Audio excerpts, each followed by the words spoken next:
everyone, it's Jyoti here, and today we're going to be learning about Jupiter. Now, in the last videos, we might have done a video about Uranus. The reason why I'm doing Jupiter is because I got inspired by my Uranus video, because when I was researching about Uranus, it felt so good to be researching all these facts. It felt like I know lots of stuff. So I decided, maybe I should learn about Jupiter. So I'm learning about Jupiter. So let's get into our facts. So, before we go to Jupiter, precisely, we're going to kind of get a few facts on what we need before we're launching off into Jupiter. So, first fact, if you're in an ordinary spacesuit and you go to Jupiter and go jump in, you're dead, because if you can't just simply jump into Jupiter's atmosphere, you literally burn up right before you get into it. So we're gonna give you a special suit so we can go. And also, we're gonna need a special spacecraft, because if we're gonna go into Jupiter, if the spacecraft just goes into Jupiter, no matter what type it is, it'll burn up in the atmosphere. So let's get on. So right now, if we just go into Jupiter in our special suit, we'll be able to survive all the obstacles we need to go through. So first, if we were to go, we'll have to go through the zones and belts. Zones are light clouds, and belts are the dark clouds on Jupiter. So while we're passing through that, we're going to have to face temperatures minus 260 degrees, and these clouds are ammonia clouds. So let's write that down. So on the diagram, here of Jupiter, I put in some lines indicating the belts and the zones. So you see here, the white parts over here are the zones, and the blue parts over here, they're supposed to be the dark belts. Now, the zones and the belts are in colors of white, yellow, brown, and red. So let's write that down too. So after we pass those, the deeper we go into Jupiter, the darker it gets. So now we'll be facing more pressure, about like a 4 Earths pressure. And we'll be going into a warmer temperature. So we'll be in a temperature that's minus 130 degrees. And the only light we have once we pass those is the lightning passing around us. But don't worry, our spacesuit will keep us safe. Then we'll get more pressure, so right now we'll be in 10 Earths of pressure. So now we'll be going into deep brown clouds, and we'll have no sunlight and no heat. Well, we will have heat, but the heat might be comfortable if you weren't having so much pressure. So down we get more, and soon we'll be able to see a liquidy silverish white liquid, and that liquid is hotter than the sun's surface. So right now you might be thinking that Jupiter should be the hottest planet. And intentionally, it was the hottest planet. But when Jupiter was a young planet, finding its place in the space about 4.5 billion years ago. An infant planet, which core was a ice core, and it was silicate ice, collided with Jupiter. And that changed Jupiter completely. It had a big gash outside, and that infant planet's core collided, merged into Jupiter's core. Although this was a big touching moment for Jupiter, it meant the end of the road for the infant planet. The infant planet's remains, went into Jupiter, and all the hard material that was stuck inside Jupiter's core before it collided spread out into the whole planet, making the ammonia clouds we passed earlier very cold. So next, we'll be going through that metalish liquid, and then we'll go into a hydrogen mixed up with metal, very, very hot liquid. And even if we do pass through this, it's kind of like the end of the road for us, because then if Jupiter doesn't have a core, that means the other planet gave Jupiter a core. But if it doesn't have a core, either we'll be standing on that ice core, or we'll just have to keep on going, and we'll have to keep on going until our suit cannot protect us anymore. And that's the end of the road for us. So let's write down all the facts we learned about Jupiter. The darker it gets and the light we have is lightning. Brown clouds with pressure 10 Earths, heat comforting. So the next fact that I'm going to write now is about the liquid metal and the hydrogen metal that's hotter than the sun's surface. Now that we wrote all the facts that we know and we researched about the inner part of Jupiter, let's research about the outer part of Jupiter. So this fact, I wrote liquid hydrogen metal is hotter than the sun and it's above the core. Now all these facts we learned about, except the light clouds, which are called zones, and the dark clouds, which are called belts. And the zones and belts have colors that are white, yellow, red, and brown, are from the inner part of Jupiter, which means they're below the surface. Now the zones and belts facts that we learned is on the surface. Let's look at more on the surface and all the moons. Don't forget Jupiter's rings. So now we're going to be researching about the outer part, like on the surface, now that we learned about the inner part, which is below the surface. So as you guys know that the belts and zones are light clouds and dark clouds that are on the surface of Jupiter. So Jupiter is a big gassy planet which has no place to land on. So it has no ground like we have ground on Earth. And it's a giant planet, about 2,000 more of 10,000 Earths could fit inside it. Actually, all the planets in the solar system could fit inside Jupiter with more space to spare. And Jupiter has about 79 moons. 79. I think it has the most of the moons than any other planet.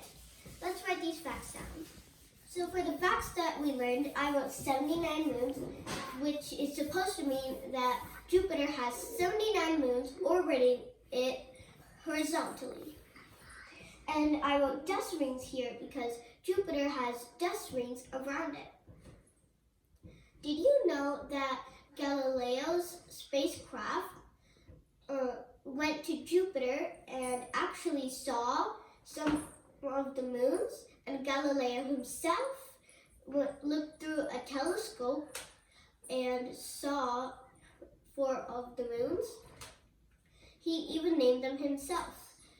One of them is called the Galilean moon. Galileo Galilei is the first person to actually study the planets. He's the first one to study Jupiter, Saturn, Uranus, and Neptune.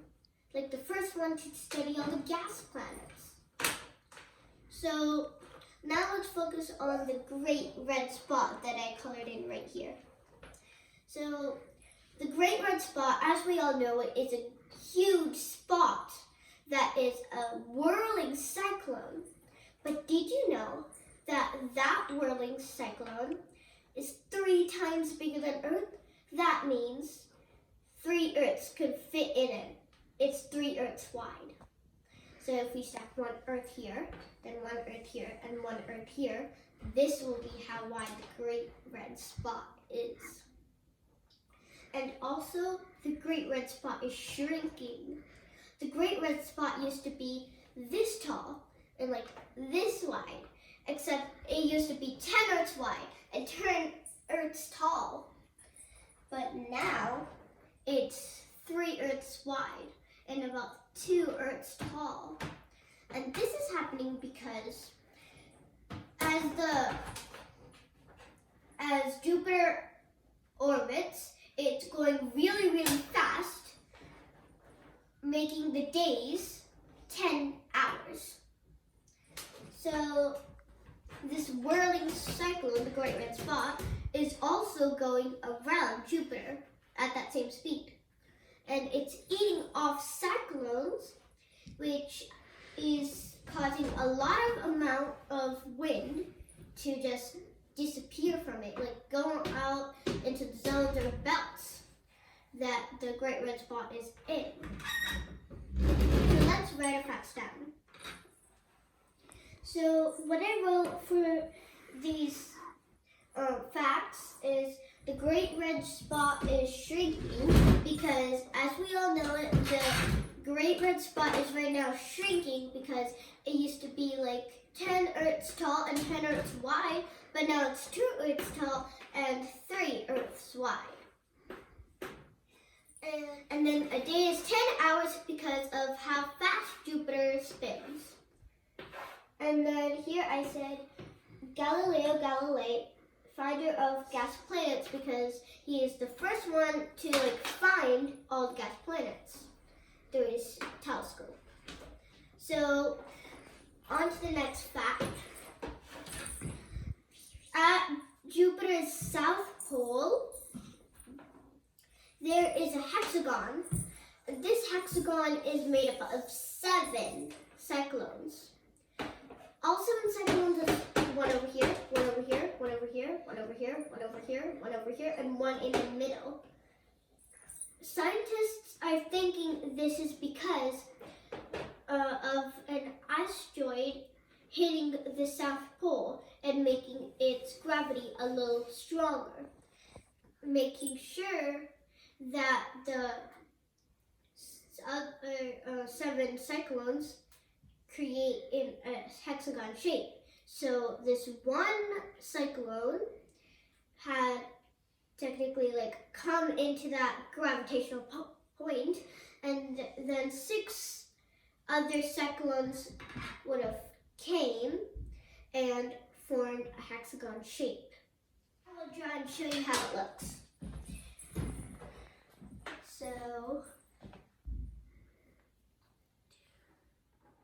So now this is just a little bit of side information if you want to hear. So you know how Jupiter has the hexagon solid shape, right? Even Saturn has another solid shape, just like this hexagon Jupiter has on its south pole.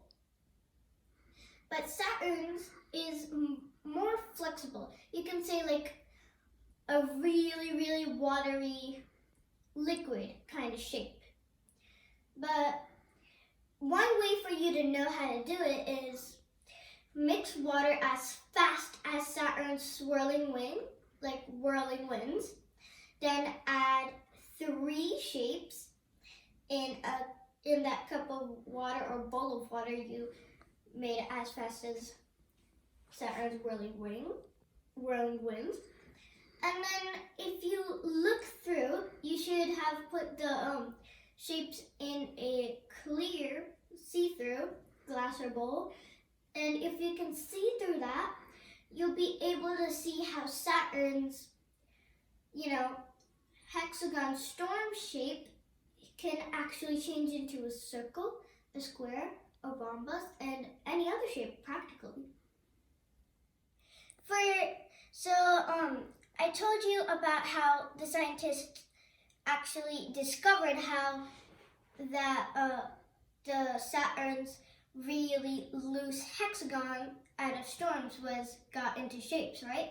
So let's see if we can do that with 3 different shapes in a glass here. Take the backside of a spoon and make a big whirlpool. So since I told you how the scientists did that small experiment to see how Saturn's storms made that big, loose and flexible shape, right? Let's do the same here. A very small experiment. So first you need a clear glass or a clear bowl so you can see here how the shapes are spinning. Then you need about 3 shapes. I took 3 shapes. This shape, this shape, and this shape. And you need a spoon and use the backside of the spoon to make a big whirlpool. Now you can do the whirlpool two different ways. Add the shapes in first and then make the whirlpool, or make the whirlpool first and then add the shapes. Now we're going to add the shapes in first and do the whirlpool. 1, 2, 3. Make a whirlpool by spinning the spoon round and round and round and round. And keep spinning like that. And try and see how the shapes are going through the glass. Can you see?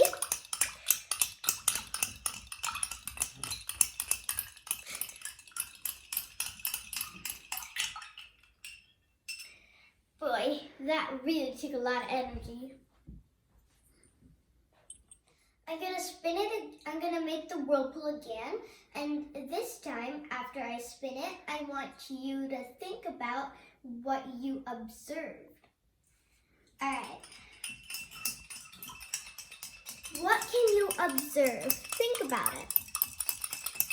And tell me in the comments below.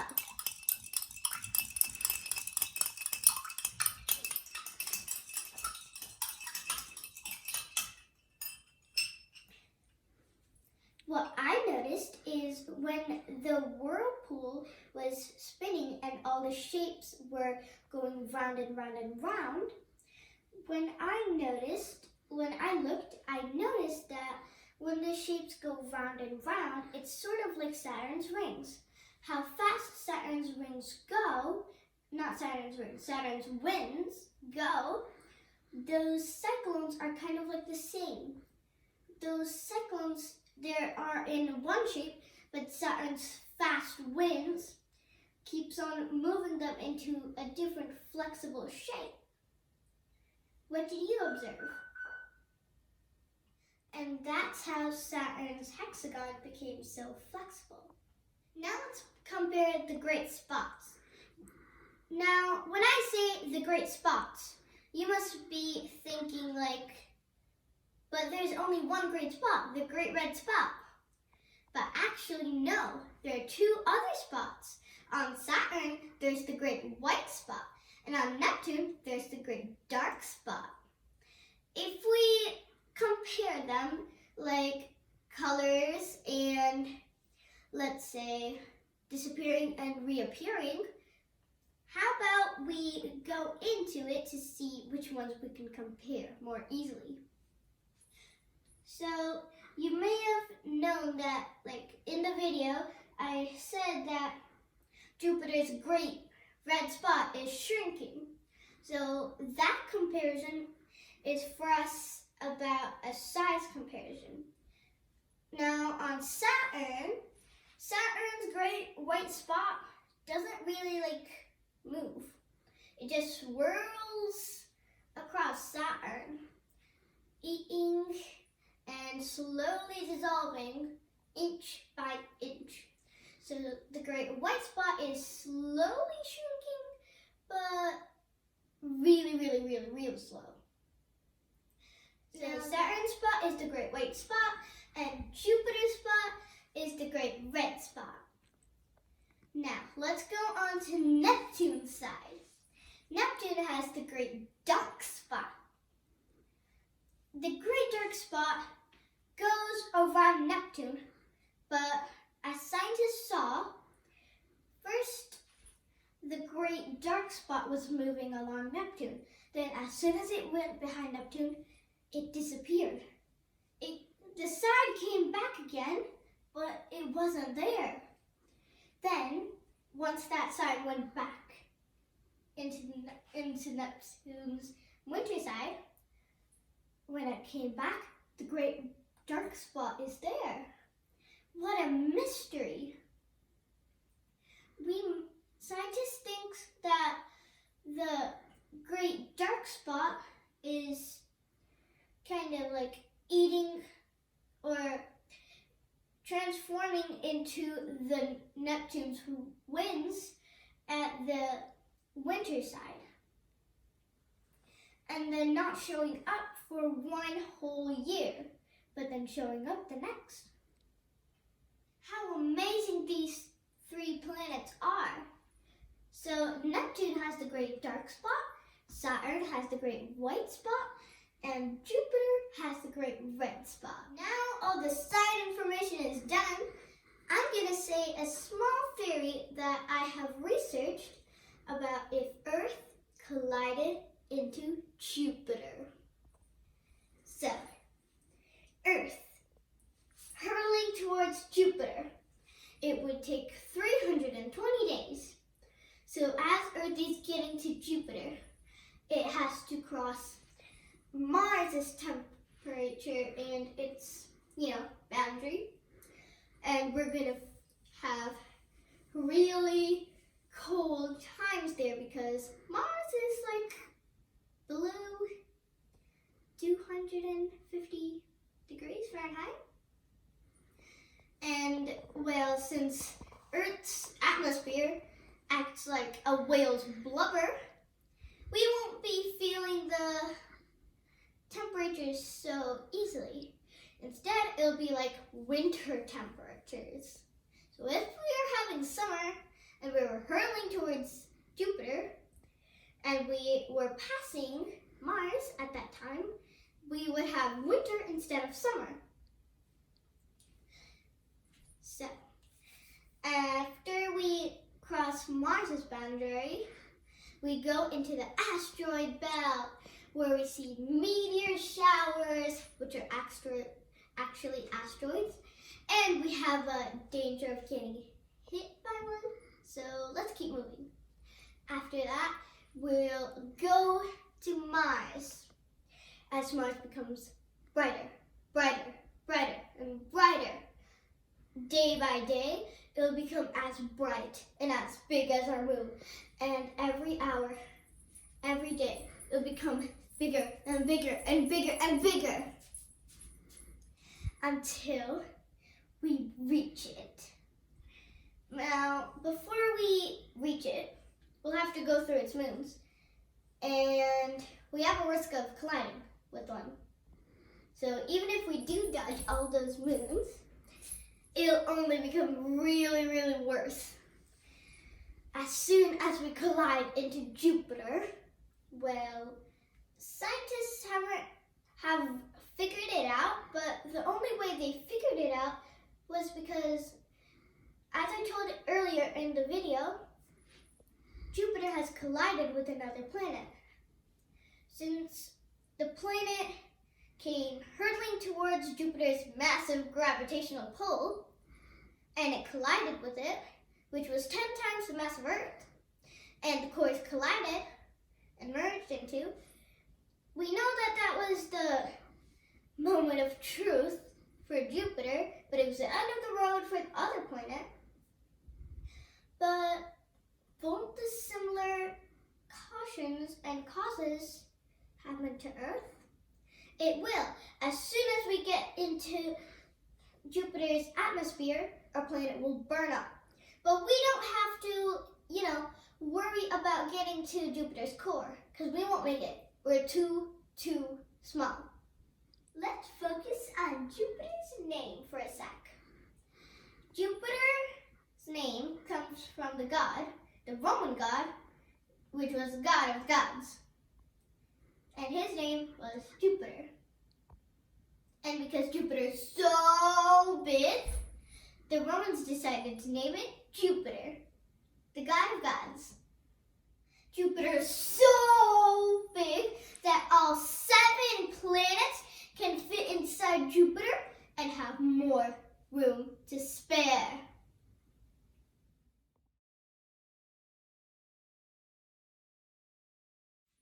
I hope you liked this video about my research about Jupiter, and if you did, hit that like button, that subscribe button, and don't forget the notifications bell. Bye for now!